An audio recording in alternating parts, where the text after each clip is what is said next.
Hello friends. ఈరోజు నేను మీతో నాకు ఎదురైన ఒక నిజమైనటువంటి స్ఫూర్తిదాయక సంఘటన మీతో పంచుకోవాలనుకుంటున్నాను. కొన్ని సంవత్సరాల క్రితం నేను హిప్నోసిస్ కోర్సు నేర్చుకుంటున్నప్పుడు అదే క్లాస్‌కి ఒక డెంటిస్ట్ కూడా వచ్చారు. ఆయన పేరు డాక్టర్ బసవలింగం గారు. ఒక డాక్టర్ ఈ కోర్స్ చేయటం నాకు చాలా కొత్తగా అనిపించింది. కొంచెం ఆశ్చర్యంగా అనిపించింది. నేను ఆయన్ని అడిగాననమాట. సార్, ఈ కోర్సు ఎందుకు నేర్చుకోవాలనుకుంటున్నారు అని ఆయన క్వెషన్ చేశా.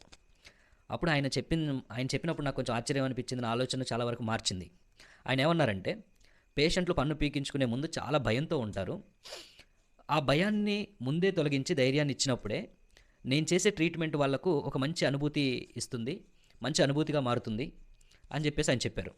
ఫ్రెండ్స్, డెంటిస్ట్‌గా పన్ను పీకటం ఆయన యొక్క ప్రొఫెషన్.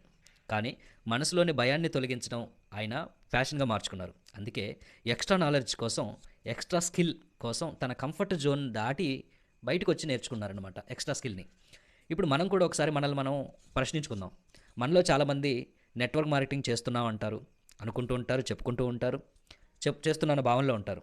కానీ ఇది బిజినెస్ కదా, ఇంకేం నేర్చుకోవాలి అనే భావనలో అక్కడే ఆగిపోతారు. కానీ వాస్తవం ఏమిటి అనంటే, ప్రొడక్ట్ ఇవ్వటం మాత్రమే మన పని కాదు. ప్రొడక్ట్ మీద నమ్మకాన్ని ఇవ్వటం మన బాధ్యత.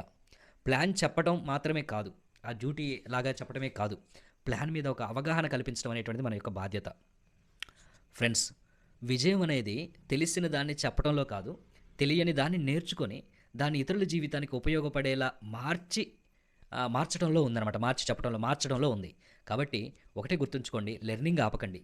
స్కిల్ పెంచుకోవడం ఆపకండి. మనతో ఉన్న వాళ్ళ కోసం ఆలోచించడం ఆపకండి. ఎందుకంటే ఒక గొప్ప బిజినెస్ వెనక కేవలం ప్లాన్ ఉండదు, నిరంతరం నేర్చుకునే ప్రొఫెషనల్ మైండ్ సెట్ ఉంటుంది. అర్థమైంది కదా? Thank you. వీడియోని లైక్ చేయండి, షేర్ చేయండి. ఛానల్ని ఇంకా మీరు సబ్స్క్రైబ్ చేయకపోయి ఉండుంటే సబ్స్క్రైబ్ చేయండి. బాయ్.